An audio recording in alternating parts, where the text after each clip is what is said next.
There are a lot of police procedural shows on television. I mean, a lot of them. There are so many that some of them even have spin-offs. There has to be some way to make them more interesting and set them apart. How about adding Batman villains? That's precisely what Gotham did. And after viewing the first season, I have to admit that despite its occasional flaws, I quite enjoyed it. Now, since I am discussing the first season, I will be getting into spoilers, just to warn you.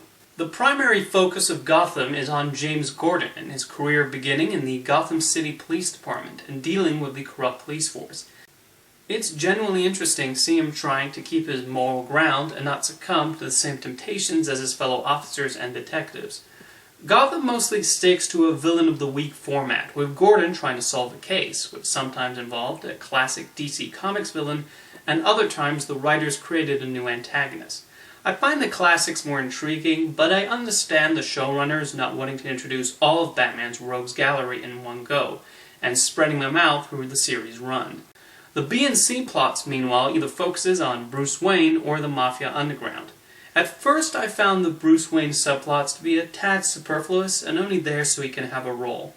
However, as the season progressed, I thought the writers developed his arc quite well, as he digs more and more into the inner workings and plans of Wayne Enterprises.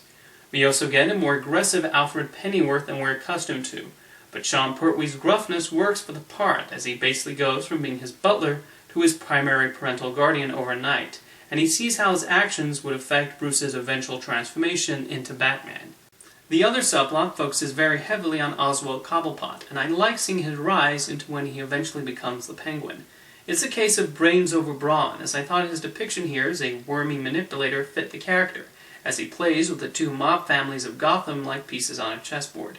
A less successful part of the Penguin's arc is the original character Fish Mooney, who Jada Pinkett Smith plays in a way that's almost too over the top, even for a show like this.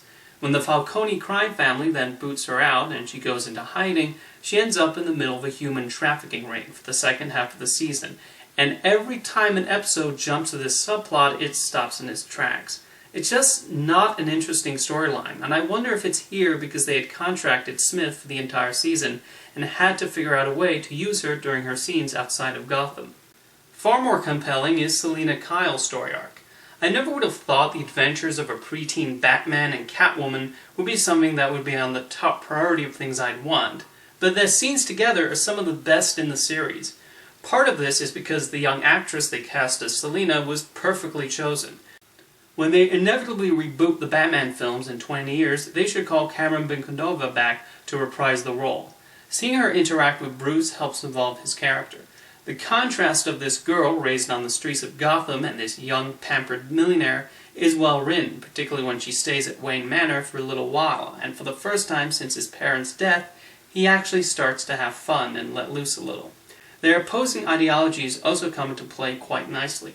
Selina is somebody already unafraid of the dangers of Gotham and not guilty about killing somebody, while Bruce has yet to become the Dark Knight, and through his friendship with her starts to form where he stands on the subject of killing and revenge. When these two are on screen together, the sparks truly fly, and we see the beginnings of the later relationship they'll eventually have many years from now. The classic villains they bring are well utilized, even if there are a couple points where the show can be a little cheeky and winking towards the camera when they're introduced. For instance, Harvey Dent is constantly filmed with a shadow across his face. Get it? Because he's going to be Two-Face. Edward Nygma is developed and fleshed out more through the series, as we discover more of his neuroses and personal dilemmas. When he's first introduced, the writers could not resist showing his obsession with riddles. Because he's going to become the Riddler. Everyone got that? Good. Now, is there a character in Gotham that I feel doesn't work at all and doesn't improve? Yep. Barbara Keene, James Gordon's fiancée at the beginning of the series, is the most frustrating aspect of Gotham for a number of reasons. First of all, why is she named Barbara? I know there's a separate canon in the comics where Barbara is the name of Gordon's wife, and even Christopher Nolan used that in his Batman films, but why? For most of Batgirl's existence, and in the animated series, Barbara is his daughter. They couldn't have thought of a new name for a Gordon significant other. It actually confused me the first time he referred to her as Barbara. My next issue is her complete disregard for Gordon's line of work, constantly pestering him to tell her what's going on with his cases. Even though those are confidential cases, he's not allowed to tell people outside of work for obvious reasons. After she's held hostage by the mob boss Carmine Falcone, she decides she can't take being the girlfriend of her detective anymore, and leaves him. But then when she comes back, she hates Gordon because she thought the young Poison Ivy was his new girlfriend. You're not very bright, are you? But at the end of the season, it's revealed that she's crazy and a psychopathic murderer. The entire arc of this character does not work, right down to the decision to have her be a former flame of Detective Montoya, which does not really lead anywhere significant. I wish Gordon had been together with Leslie Tompkins from the start of the series.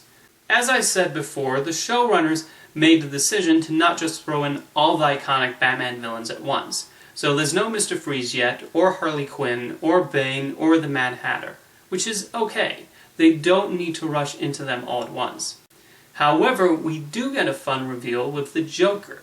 He only shows up in one episode, but the backstory they develop him is well done, and the actor does a tremendous job playing him, almost coming across like a mixture of Heath Ledger and Jack Nicholson's Joker, while also making him his own, and it's quite frightening.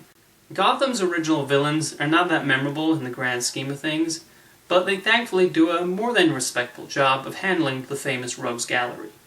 In conclusion, despite its flaws, Gotham is a fun take on the Batman mythos, despite Batman not being in it.